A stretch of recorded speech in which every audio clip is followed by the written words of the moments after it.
Try मारते हैं अपन ना। ये इनर मेम्ब्रेन है। ये इनर मेम्ब्रेन, और पांच कॉम्प्लेक्स अपने पास ना।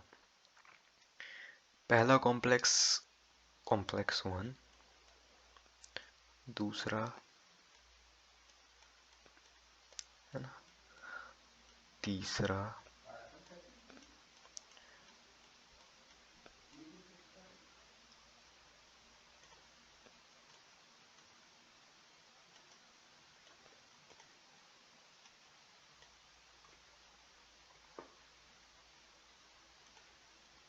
तीसरा,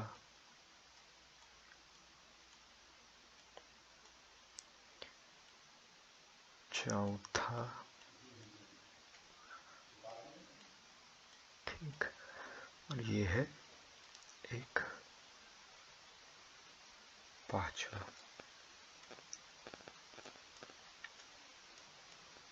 है ना। डायग्राम, ये मैट्रिक्स,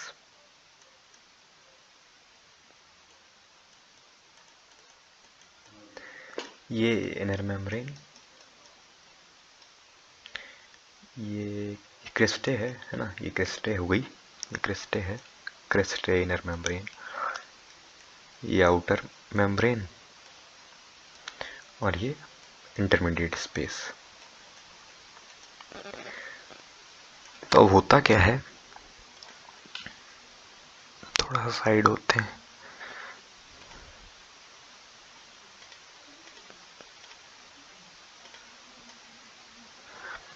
है ना, होता क्या है इन कॉन्सेप्ट कि ये जो है, ये जो चीज है, ये वाला कॉम्प्लेक्स 5 है ना, कॉम्प्लेक्स 5 जो है, इसमें ये F1 होता है और ये F0 होता है। F0 इसमें होता है एटीपेज,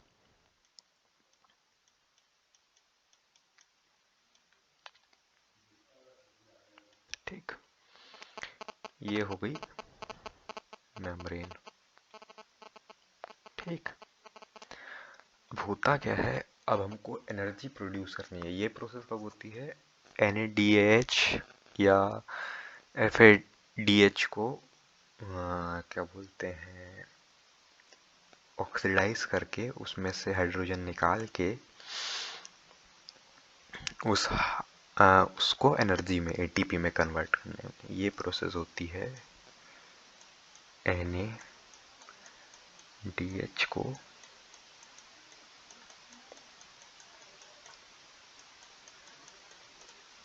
ATP में कन्वर्ट करने के लिए, या FAD को। तो होता ये है कि ये NAD हो गया, FAD हो गया, है ना।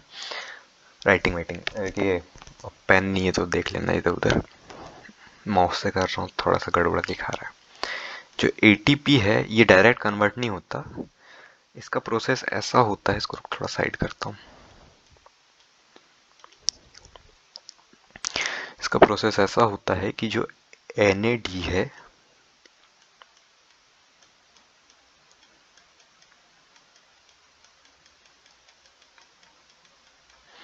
ये अपना एक हाइड्रोजन दे देगा, ये हाइड्रोजन देगा,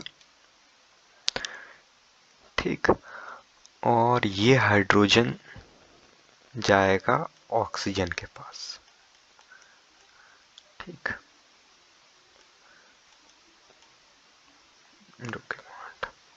ऐसे करते हैं, थोड़ा सा पीछे जाते हैं।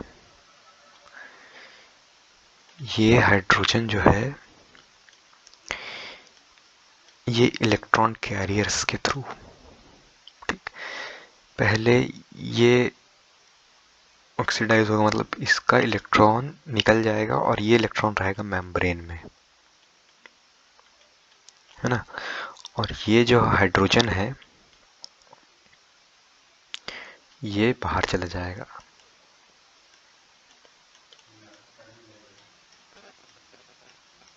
बाहर चला जाएगा और ये इलेक्ट्रॉन जाएगा ऑक्सीजन के पास, ऑक्सीजन को रिड्यूस करने। तो इस प्रोसेस में क्या होता है, थोड़ा सा और साइड करके देखते हैं ना।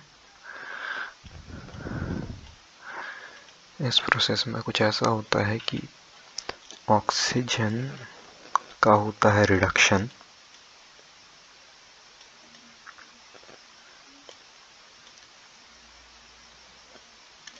ठीक। NaDH2 और F का होता है ऑक्सीडेशन। जो हाइड्रोजन है वो इलेक्ट्रॉन लेके जाता है मेम्ब्रेन में और इलेक्ट्रॉन छोड़ के इंटरमीडिएट स्पेस पे पहुंच जाता है, ठीक। अब होता ये है कि ये इनर मेम्ब्रेन हो गई,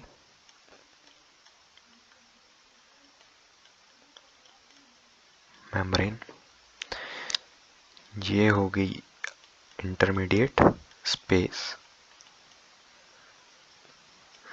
और ये हो गया मैट्रिक्स।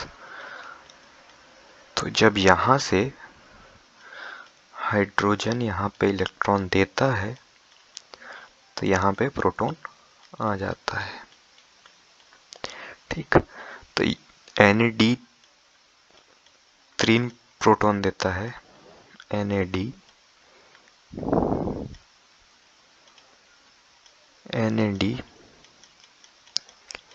अच्छा, इसको सिंप्लीफाई करके बोल रहे हैं, इसके लिए NAD 3 प्रोटॉन देता है। FAD है, ये 2 प्रोटॉन देता है, और ये जो GDP है,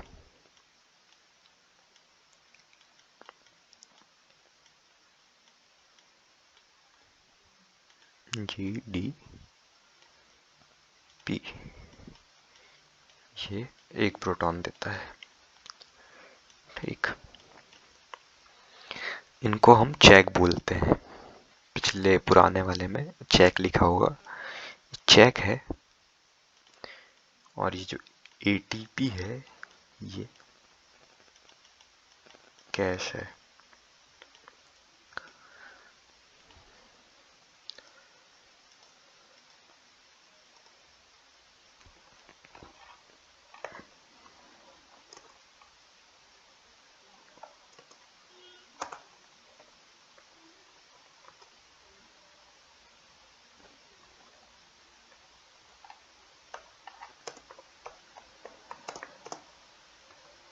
कैश, तो इसका मतलब ये है कि हम इनको कभी भी इस्तेमाल कर सकते हैं, है ना। तो होता क्या है कि इधर जो है, ये इधर हाइड्रोजन की संख्या बढ़ने लगती है, इधर हाइड्रोजन की संख्या घटने लगती है। इधर से जो इलेक्ट्रॉन आता है वो ऑक्सीजन के को क्या करता है, रिड्यूस कर देता है। तो रिड्यूस होने के बाद ऑक्सीजन क्या बन जाता है, O2 2-। इधर से जो हाइड्रोजन आएगा वो इससे मिलके क्या बनाएगा, H2O, ठीक। तो यहाँ पानी बनता है मैट्रिक्स में और वो बाद में यहाँ से निकाल दिया जाता है। आगे आगे ज़्यादा कुछ है नहीं कि ये फिर से हमने ये बना लिया, ये हो गया F0, ये हो गया F0, प्रोट्रूड करता है बाहर मेम्ब्रेन के। मैंने यहाँ से एक स्पीसीज लिया या एक प्रोटॉन लिया, प्रोटॉन आया, प्रोटॉन के यहाँ से पास होने से जो एनर्जी रिलीज हुई है ना, पीएच ग्रेडियंट बोलते हैं इसको, क्योंकि कॉन्सेंट्रेशन ऑफ हाइड्रोजन मतलब पीएच ग्रेडियंट, जो एनर्जी रिलीज हुई उसको AT, उसको अच्छे से लिखते हैं, जो एनर्जी रिलीज हुई उसको यूज किया एटीपीएस ने।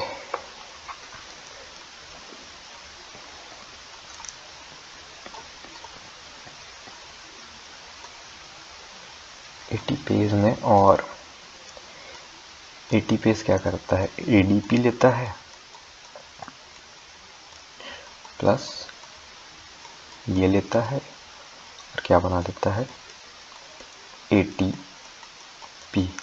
तो ये बेसिक है कि NAD गया इधर, हाइड्रोजन कॉन्सेंट्रेशन बढ़ाया, हाइड्रोजन कॉन्सेंट्रेशन बढ़ाया तो इधर हाइड्रोजन का कॉन्सेंट्रेशन बढ़ गया, और हाइड्रोजन इधर गया इलेक्ट्रॉन लेके, तो जो इलेक्ट्रॉन था उसको उसने एक इलेक्ट्रॉन एक्सेप्टर में पास किया और इलेक्ट्रॉन मेम्ब्रेन में छूट गया, और जो प्रोटॉन था वो आगे बढ़ गया। जैसे जैसे जैसे प्रोटॉन आगे बढ़ता गया, वो इंटरमीडिएट स्पेस में प्रोटॉन की क्वांटिटी बढ़ने लगी तो इधर का पीएच घटने लगा तो पीएच ग्रेडियंट क्रिएट हुआ। और चूंकि इधर ऑक्सीजन 2- भी बढ़ने लग गया तो हमको ज़रूरत थी हाइड्रोजन की वाटर बनाने में।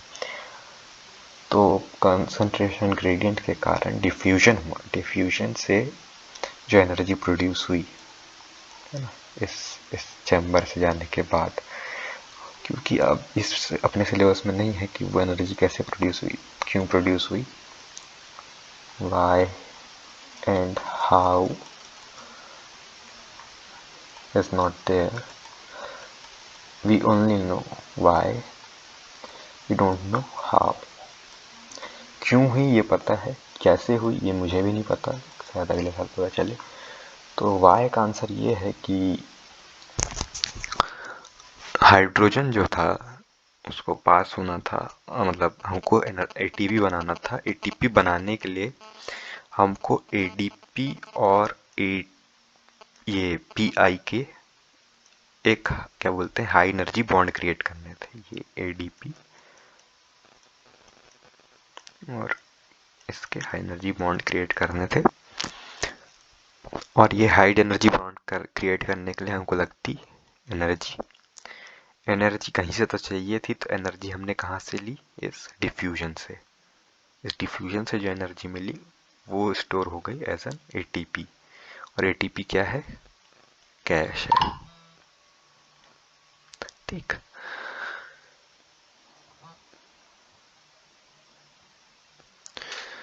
और अच्छा हाँ, अभी कॉम्प्लेक्स बचे ना। देख कॉम्प्लेक्स मेरे हिसाब से उसी में दिए हैं, उसमें 2 मोबाइल के किसी में इधर ही कहीं जगह बची हो तो बताते हैं तेरे को।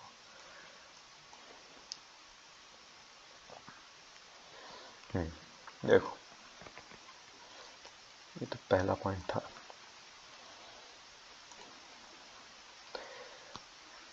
तो होता ये है कि जो NAD है ये पहले कॉम्प्लेक्स से जाता है, NADH डिहाइड्रोजनेस। ठीक, दूसरा कॉम्प्लेक्स जो है वहां से पास होता है FAD। फिर दूसरे से होता है या तीसरे से होता है,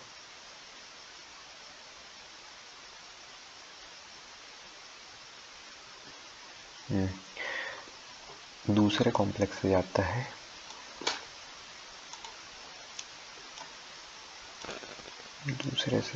कॉम्प्लेक्स 2 से FAD। ठीक, थोड़ा सा इधर मिटा रहा हूँ मैं, वीडियो है तो तू इधर उधर करके कर ही लेगा, है ना। तो इधर ही करते हैं।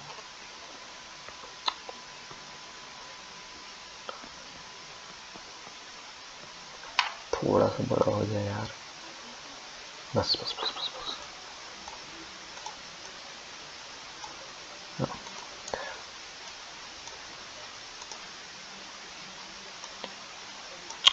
क्या हो गया ये?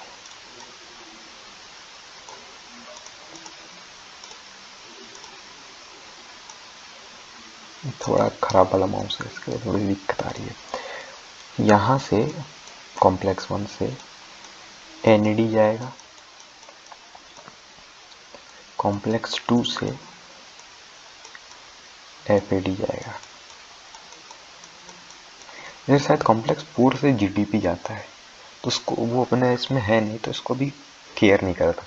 और जो ये प्रोसेसेस होती है ये क्रैब साइकिल्स के पैरेलल चलती है कि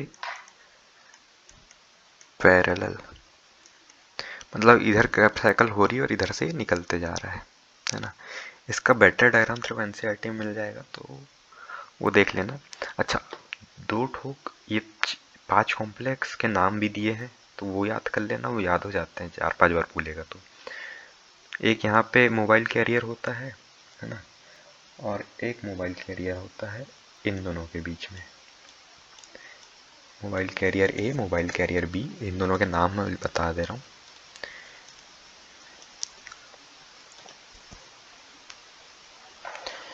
मोबाइल कैरियर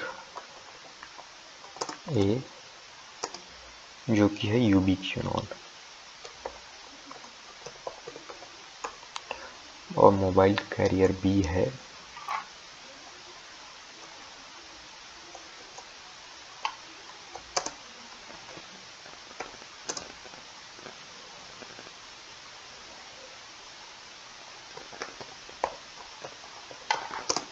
साइटोक्रोम सी।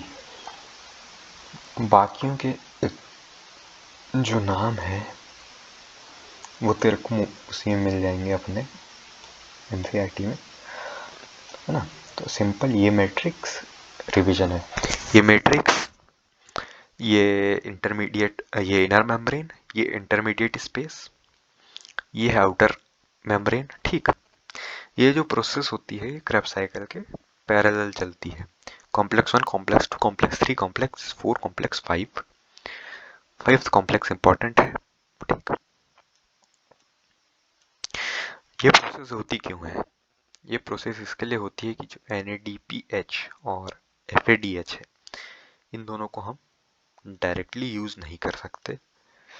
ये एस चेक है, खुले मार्केट में चेक इस्तेमाल नहीं होते, कैश इस्तेमाल होते हैं, ठीक। तो अब हमको इस चेक को इस कैश में कन्वर्ट करना है।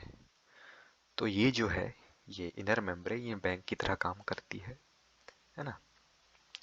कैसे कि जो इस प्रोसेस में जो चेक है वो बैंक को जाएगा, तो कैसा होता है कि जो NADA और FAD है इसका ऑक्सीडेशन होगा, ओके। इनका ऑक्सीडेशन होगा, ऑक्सीडेशन होगा मतलब रिमूवल ऑफ इलेक्ट्रॉन। तो अच्छा, जो ये इलेक्ट्रॉन है वो कहीं तो जाएंगे, ये इलेक्ट्रॉन जाएंगे ऑक्सीजन के पास, मतलब एडिशन ऑफ इलेक्ट्रॉन। तो ये हो गया रिडक्शन, है ना। रिडक्शन हो गया तो हमारे पास क्या बनता है रिडक्शन में, O2 माइनस, है ना। अच्छा, तो ये है प्रोटॉन इलेक्ट्रॉन छोड़ के कहीं तो जाएगा, प्रोटॉन इलेक्ट्रॉन छोड़ के इंटरमीडिएट स्पेस में जाता है, outer membrane, inner membrane, intermediate space. Mitochondria का एक डायग्राम देख लेना तो समझ जाएगा। तो जब ये प्रोटॉन बाहर जाता है तो यहाँ प्रोटॉन की संख्या बढ़ने लगती है। जब प्रोटॉन की संख्या बढ़ने लगती है तो क्या होता है, इधर पीएच गिरता है और इधर का पीएच बढ़ता है ना। Positive charge, negative charge. जब एक इनफ क्वांटिटी तक पीएच गिर जाता है तब ये इस फिफ्थ कॉम्प्लेक्स F0 F1 से प्रोटॉन पास होता है, और इस प्रोटॉन के पास होने से जो एनर्जी प्रोड्यूस होती है हम उससे इस ADP और इसको जोड़ के ATP बनाते हैं। अच्छा, ये इससे पास क्यों होता है ये मेरे को नहीं पता, इससे एनर्जी कैसे प्रोड्यूस होती है ये भी मुझे नहीं पता, पर ये क्यों होता है ये मुझे पता है और ये मैंने तेरे को यहाँ पे बताया। अच्छा, इसका नाम, इस प्रोसेस को हम बोलते हैं केमियोस्मोटिक प्रोसेस। इसका एक और एग्जांपल तेरे को क्या बोलते हैं, पिछला जो ल्यूमेन, थैलाकॉइड की ल्यूमेन में भी तेरे को मिल जाएगा, है ना। तो वो भी सेम प्रोसेस, सेम कॉन्सेप्ट पे बेस्ड है। वो आ गया तो ये भी आ जाएगा, ये आ गया तो वो भी आ जाएगा, ठीक। बाकी रही कॉम्प्लेक्स के नामों की बात, तो वो तेरे को खुद याद करने हैं, उसकी कोई ट्रिक नहीं है। बस सिंपल, पहले से NAD जाता है तो वो NAD डिहाइड्रोजनेस, क्योंकि हाइड्रोजन हट रहा है। अच्छा, क्रैब साइकिल के पैरेलल चलती है ये प्रोसेस। तो जैसे यहाँ से NAD बना, उसका समझा, गैर डालो निकालो, बस सिंपल। तो ज़्यादा नहीं सोचना ये प्रोसेस के बारे में, उतनी इम्पोर्टेंट प्रोसेस नहीं है। मतलब प्रोसेस इम्पोर्टेंट है, मतलब कठिन प्रोसेस नहीं है। सिंपल है कि हमको इधर हाइड्रोजन की क्वांटिटी बढ़ानी है, ताकि जब हाइड्रोजन यहाँ से वापस आए तो एक इनफ हमको एक कुछ एनर्जी मिले। वो एनर्जी शायद ऑक्सीजन और हाइड्रोजन के मिलने से भी हो सकती है ना। ज़्यादा से चांसेस मेरे को लग रहे हैं कि हाइड्रोजन और ऑक्सीजन के मिलने से हो रही होगी। स्पेक्यूलेटेड स्पेक्यूलेटेड है।